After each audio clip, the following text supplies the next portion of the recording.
Welkom bij Value Jagers podcast. De podcast over beleggen en goedkope aandelen. Hi everyone and welcome to a new podcast for Value Jagers. My name is Tim van Horenbeke and I'm your host. And today will be all about crypto.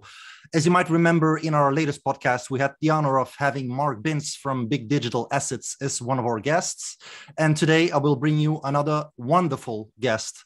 First of all, I would like to welcome our own crypto specialist and analyst at Value Jagers, Ronald Hendricks. Hi, Ronald, and thank you for joining us again today.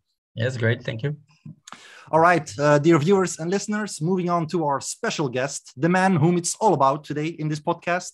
His mission is to empower people around the world to access decentralized finance, DeFi as we call it, in a simple, smart and secure way.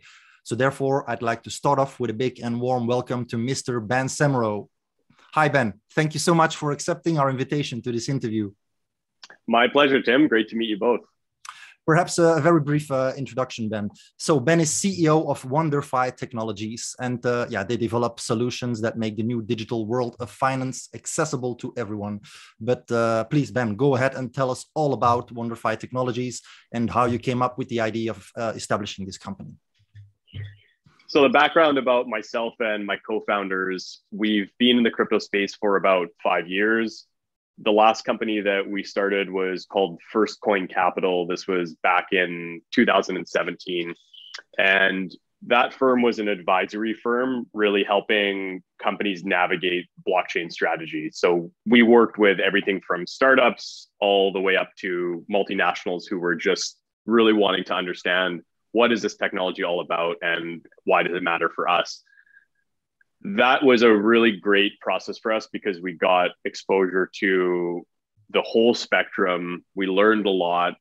And we also went through the first major cycle, at least for us, it was the first one, but the first major cycle of crypto, really, Bitcoin running up to 20,000 US and then the subsequent crash. So one of the biggest things that we learned from that experience was what you need to focus on in a rapidly emerging sector like this is where the value is. So we had a lot of different opportunities and clients and products that were a lot of promise and I would say a lot of hype, but the value wasn't quite there yet. So it was, hey, here's a blockchain application. It could do this. And somebody would pitch it to you and you would try and wrap your head around it and think, okay, that kind of makes sense. And then you go on supporting that company. But in hindsight, we look back and a lot of those projects did not come to fruition. And what really survived that cycle was what had value. And really the only things that made sense to me personally at that time were Bitcoin as digital gold. And Mike Novogratz was banging the drum about that. Every time he would talk about Bitcoin, it's digital gold. And that message made sense then and it makes sense now. And the other was Ethereum as programmable smart contracts. Those are the only two things that really made sense to me. But I, like many other people, invested in a ton of different things. And then I was looking back at my portfolio from 2017, and outside of those two assets, everything else has pretty much disappeared. So I think it's a really good lesson to look at, where's the value? And so when we came back together as a team at the end of last year, we were all looking at the DeFi space and we were seeing actual value. We were seeing these use cases that we were dreaming of in 2017 on Ethereum really happening, and billions of dollars of transaction volume going through these smart contracts in DeFi. So we decided to focus on this particular subsector within crypto because of the real value that is being driven. And the biggest problem that we identified was it is so complicated and it is so fragmented. And even for people like us that have been in the space for a long time, it took me probably just about 2 weeks to do my first transaction on a DeFi protocol. From the time of deciding I was going to do it to researching and understanding what's what. And that's I think a testament to how complicated and fragmented things are. So we decided to really focus on accessibility. This whole movement is about democratizing finance. It's about providing bank accounts for people that don't have access to banking. It's about providing equal access to investment opportunities that does not exist anywhere in the world right now. It's about accessible and inclusive finance. And the risk that we see, the biggest risk that we see, is that this new technology has the potential of doing that, but it's only crypto traders and engineers and people that are really deep into the space that have access to it. So you're creating a different 1%. And so that's really been our focus, is how do we really make this accessible and inclusive? Yeah, Right. Great. Thank you. So, and I did some research. I saw that there are now about $120 billion in DeFi. So all the $120 billion did go through a difficult process to find some yield in the DeFi space, like you did. It took them weeks to deploy that $120 billion in DeFi's. I think the vast majority of the volume that you see in DeFi, it is this early adopter segment. So it is people that have been in crypto. They would fall under this sort of crypto trader, crypto expert category. And of course, you're going to have that's not all of that 120 billion, but it is the vast majority of it. So I think with those types of people, they just have a different comfort level. This is often what they do, either in all of their spare time or as a full-time job, is really understanding the ins and outs, and they really grasp and care about what's happening behind the scenes and all of the minutia and details. So that's the profile of that early adopter user. And that's the same for any technology. You have people that are really passionate about what's underneath the hood, and they really want to understand and learn every little aspect of it.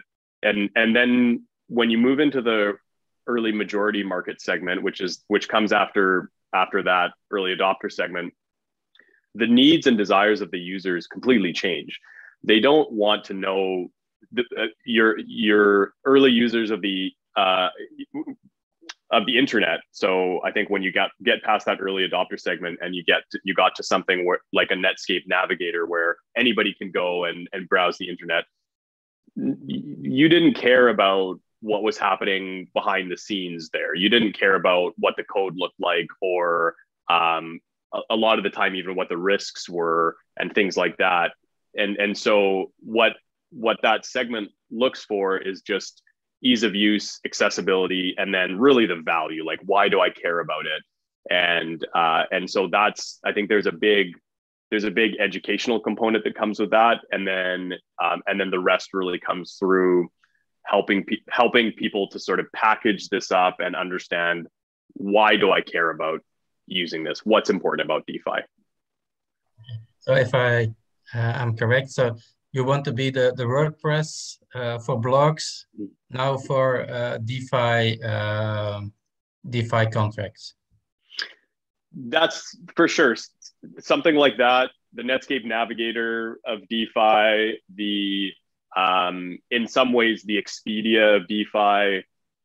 It's a mix of all of these types of simplified aggregator type interfaces, which a lot of the time have been a key part of mass adoption, and that's what we're setting out to do with WonderFi. Okay, and you're going to introduce an app you're working on an app to make it very easy and accessible. How do we look at this app? What can you do with it? Sure. So the app that's our core product. We'll be releasing it very soon on iOS.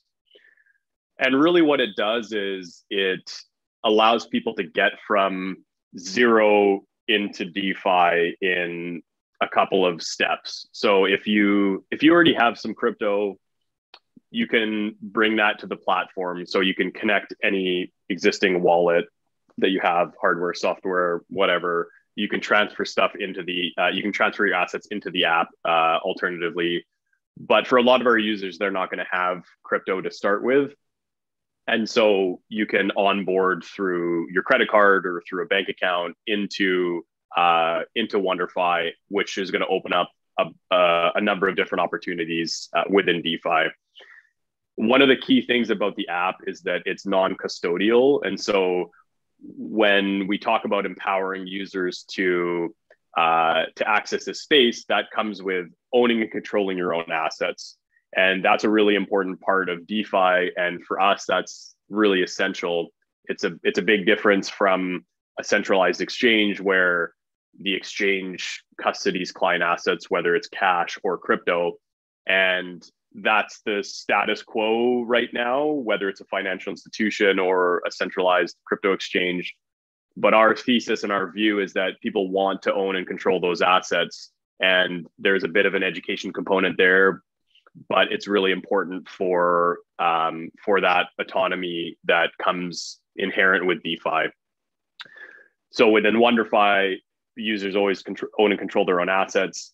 And once they're onboarded into the app, you can buy or sell any of the major DeFi assets, whether it's governance tokens or stable coins or really sort of anything across the board. So being able to buy and sell through decentralized exchanges at best pricing. So not having to go to a Uniswap and then go to a SushiSwap and go to a balancer. It's pick what you want to do.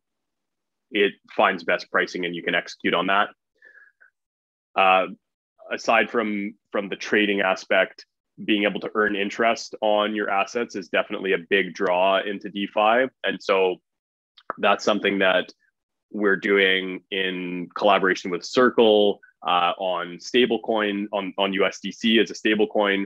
And then there's other opportunities like being able to earn interest on ETH through staking and a few other assets. So that's really a driver of a lot of usage in the space, especially sort of in North America and in Europe, where people are being drawn to DeFi because they're sick of earning 0.2% in their savings account, and they want to do a bit better. So there's a big focus around that yield or interest earning component, and then the third component of WonderFi is being able to provide access to indexes that provide broad exposure to the DeFi space. So we partnered with DeFi Pulse. They've got the largest and most established index for DeFi, which is called the DeFi Pulse Index. It's a market cap weighted index of the leading assets in the space. And we see that as a really important thing because just like in the traditional investment world, you're going to have people that want to pick and choose individual assets and stocks. And then you're going to have people that just want that broad exposure. And so they do a great job of providing that. And our partnership with them is also working on other indexes that we can create together, which provide more targeted options for people with different risk profiles. And that is really exciting for us to explore with them. And will the app be available in Belgium or Europe, or is it only United States? Value for Life. Levenslang beleggen in ondergewaardeerde aandelen. U betaalt 1 keer een activatie en ontvangt continu tips en updates. Voor altijd. Ontdek Value for Life via valuejagers.com/value-for-life. It will be available in Belgium and Europe. Yeah. Okay, great. Looking forward to it. Yeah, for sure. The last few months, there has been a lot around regulation for, especially for DeFi. How do you see that development? So regulation has always been a part of any new technology. We've seen that with time and time again. There's always incumbents and regulators that grapple with these new technologies. Crypto has definitely seen that as well. My personal background, actually, before stepping into more product and operations in the last few years, is as a securities lawyer. So I'm a recovering lawyer, I like to say. But I actually, that's how I got into crypto in the first place. Was I discovered Bitcoin in 2016, and my head exploded. And then I started to talk to a lot of entrepreneurs that were building things in the crypto space, and there were all of these legal and regulatory issues. So that was my foot in the door to help advise some of the first projects in North America to launch in the crypto space. And what I've learned through the last 5 years is regulation is it's a process that evolves over time. Sometimes there are knee-jerk reactions by regulators which spook the market and which really stifle innovation. But I think what we've seen for the large part across most countries in the world is that there has been a reasonable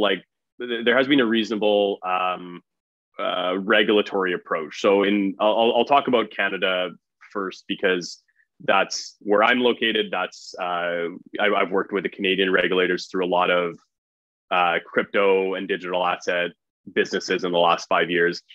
And the way that the Canadian regulators first looked at Bitcoin was that it's not a security, and they still view it that way.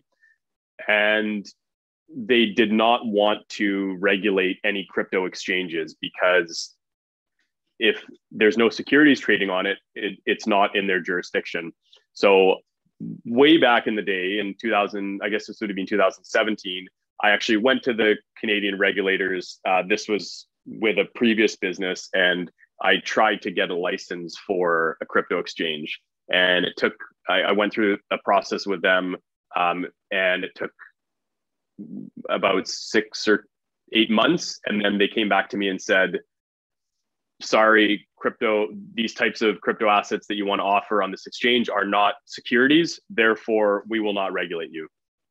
And that was the final response that I got. And then what happened over the next few years was, in Canada and elsewhere, there were a number of crypto exchanges that were hacked, or they made off with tens of millions of dollars of client assets. And so there was real harm that was happening to investors. And so the Canadian regulators then found a way to now say, okay, this can be looked at like a security. Now we're going to regulate everybody.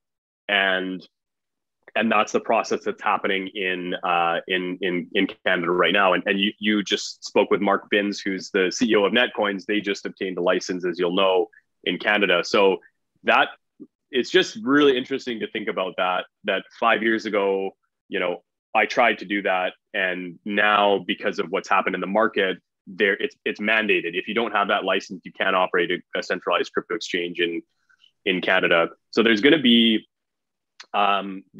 these evolutions that happen based on what's happening in the market and the views of the regulator.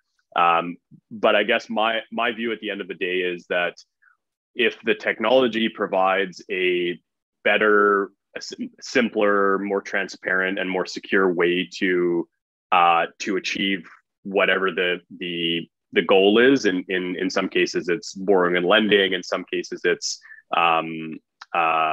it's trading, etc. We're going to find a way to make that happen, and regulation will play a part in that. But I don't think it's something that for people that are new to the space, I think they see headlines about regulation and think, oh, this is all over. But for people that have been in the space for a long time, it's part of the growth path and part of the journey with a new technology like this. Yeah, it's something we focus on also. Value for life crypto for the companies that want to regulate. I think it's a big advantage for the future. Mm-hmm. So does WonderFi have a license, or do you want to obtain a license, or isn't that necessary?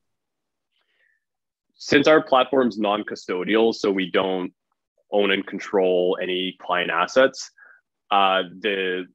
we are slotted in differently from a regulatory perspective than a centralized exchange or broker.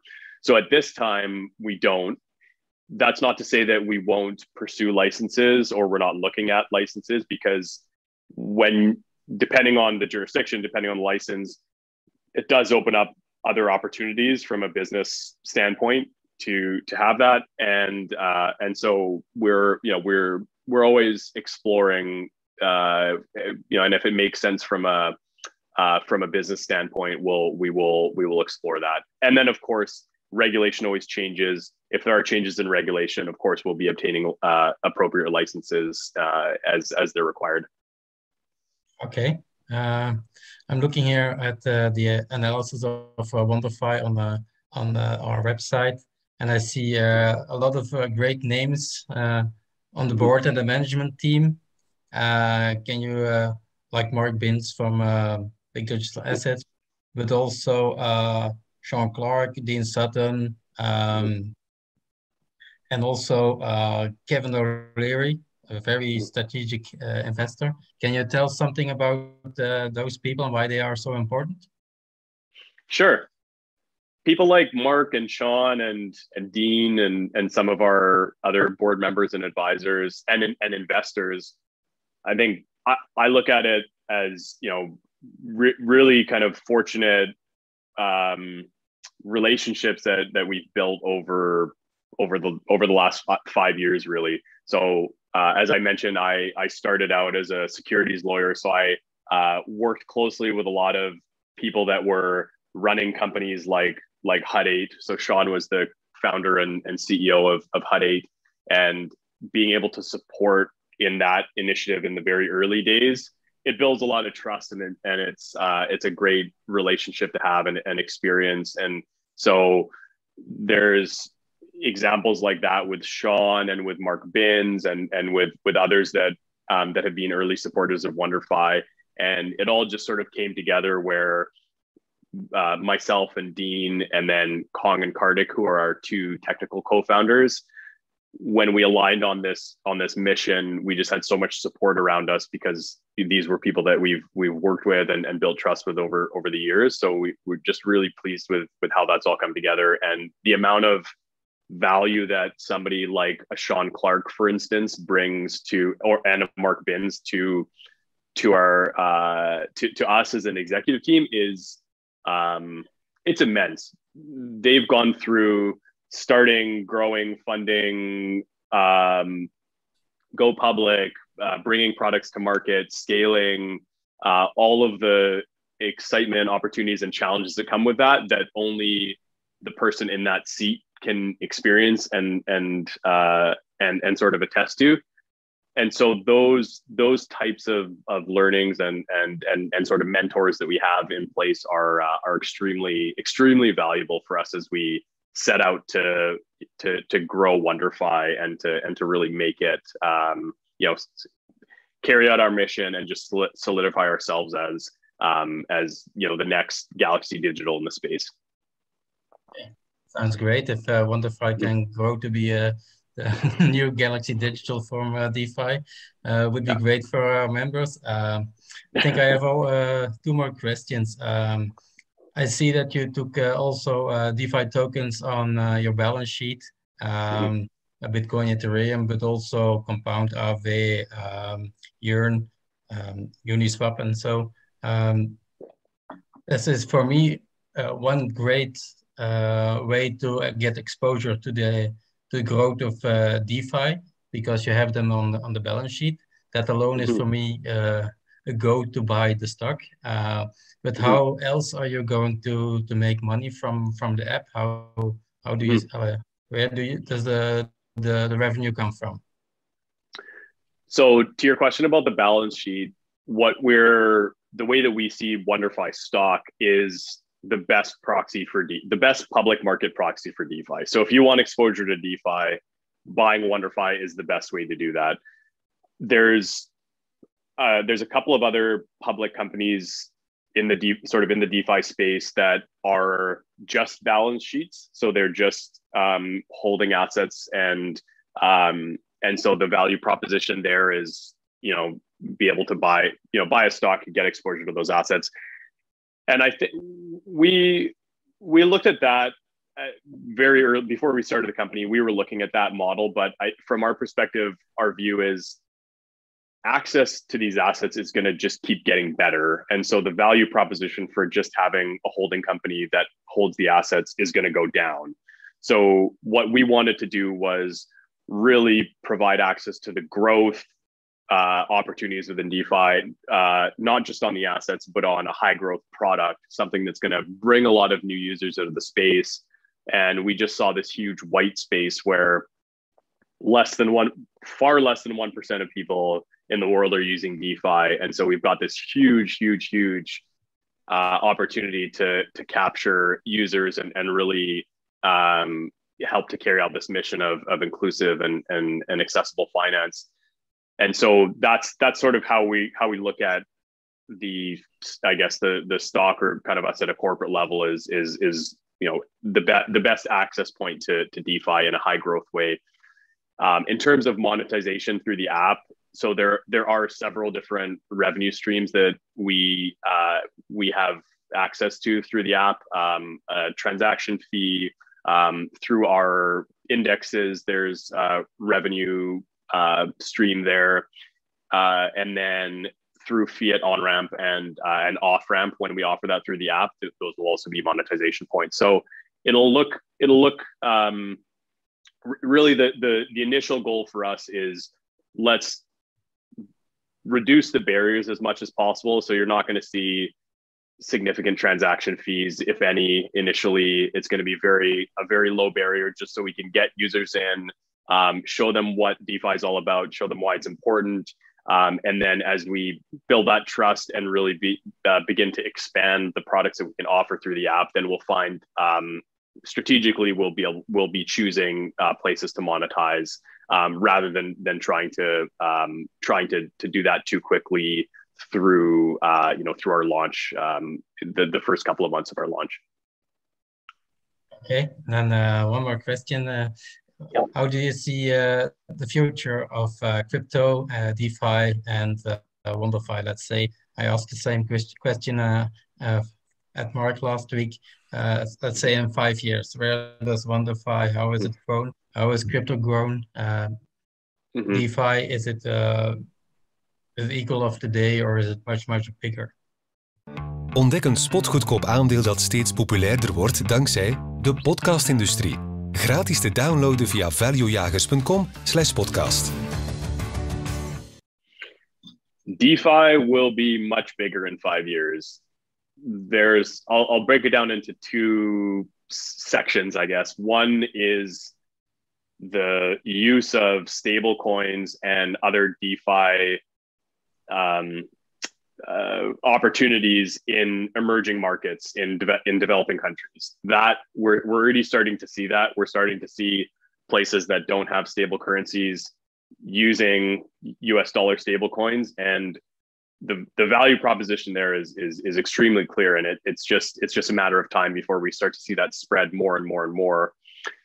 And then I think so that's in sort of the developing world, and then I think in more developed countries, it really is going to be there's this tension between the incumbents and this new technology. And what we've seen in the last year has been really incredible when you take a step back and look at how much transaction volume there is going through this new system in such a short period of time.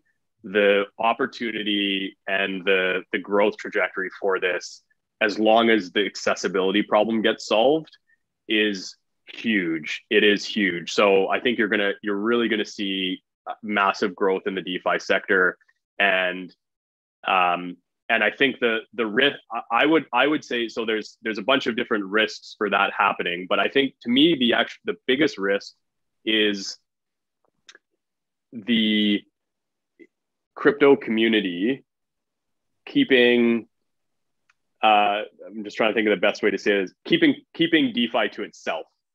Because I think what we saw this going back to the last cycle within crypto, where you do have people that are really passionate about crypto and DeFi, and their level of understanding is so high that often when they try to even communicate it with somebody who's new to Bitcoin or digital assets, they have no idea what they're talking about.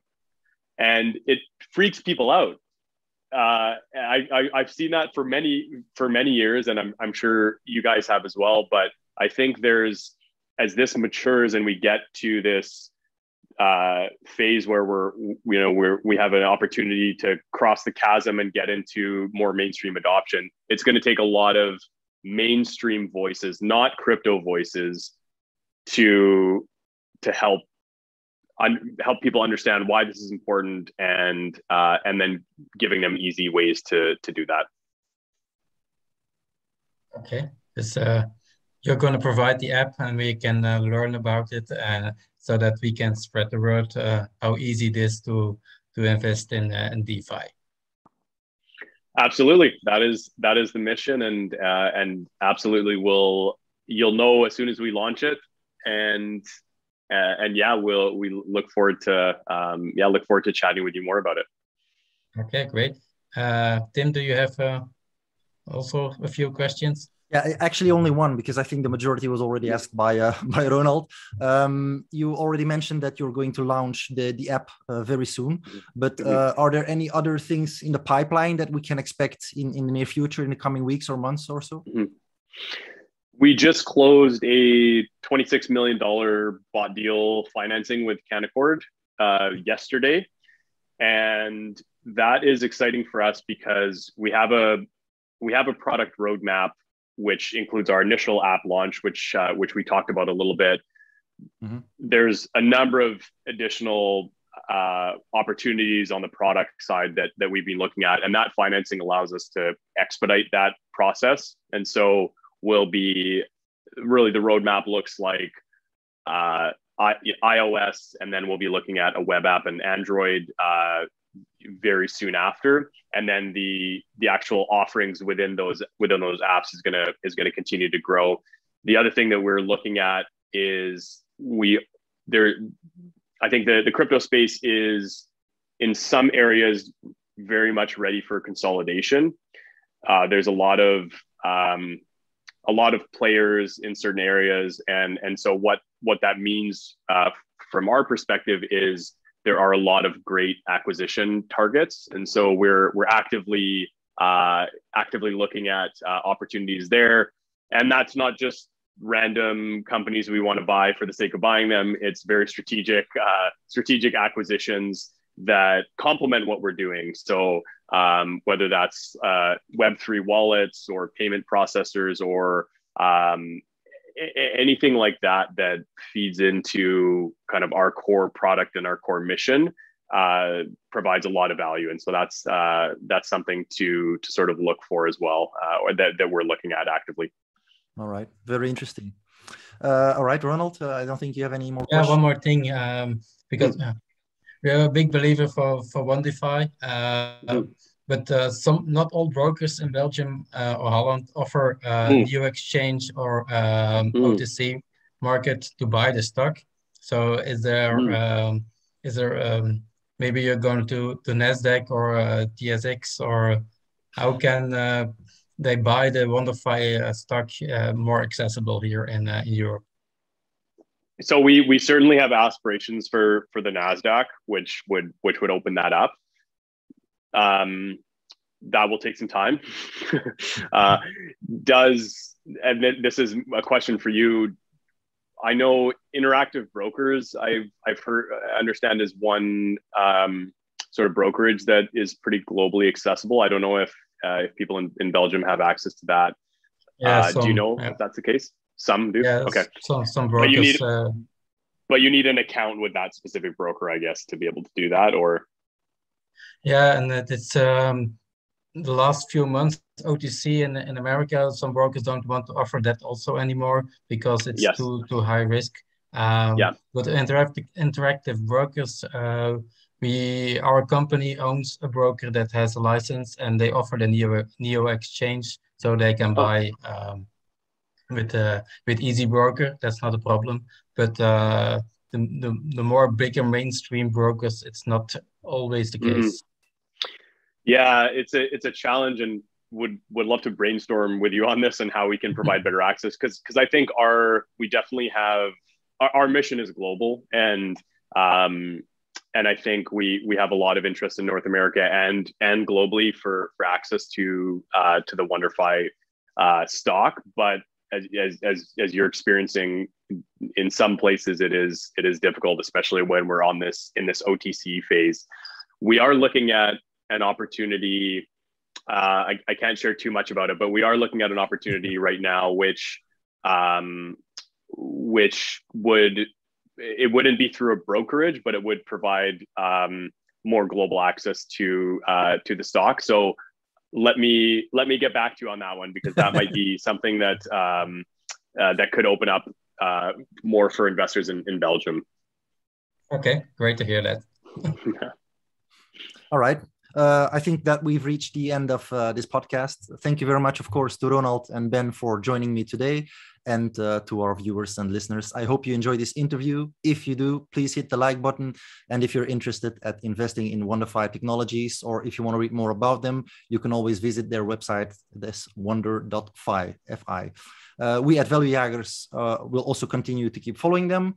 So if you want to receive their latest updates or news, subscribe to our Crypto Value for Life report and make sure you won't have to miss out on any of these updates. Thanks to all of you for watching and listening, and until the next podcast. Bye. Value Jagers podcast. Te beluisteren via de 3 grootste podcastplatformen ter wereld: YouTube, Spotify en iTunes. En vergeet niet om onze gratis aandelentip te downloaden via valuejagers.com/podcast. Het is een spotgoedkoop aandeel dat steeds populairder wordt dankzij de sterk groeiende podcastindustrie.